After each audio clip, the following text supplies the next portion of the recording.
Sean and Tammy Durham present 52 Kidman Avenue, South Guildford. Where the Swan and Helena River meet Serenity, you'll find this 3-bedroom, 1-bathroom family home sitting on a huge 1,103 square metre block.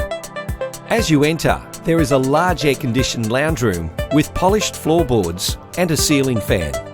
The main bedroom is large and has a split-system air conditioner, a ceiling fan and a large built-in robe with mirrored sliding doors. The 2 minor bedrooms are good-sized with built-in robes.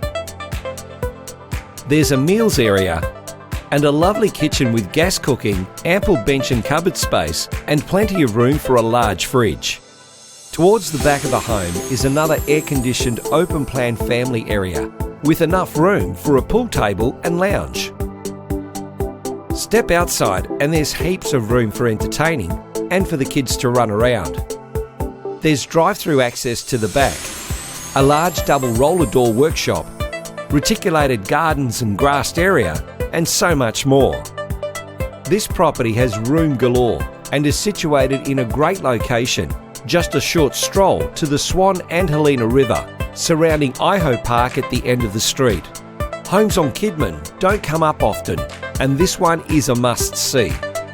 For more information or a personal viewing, contact Sean on 0411 577 920 or Tammy on 0403 123 925.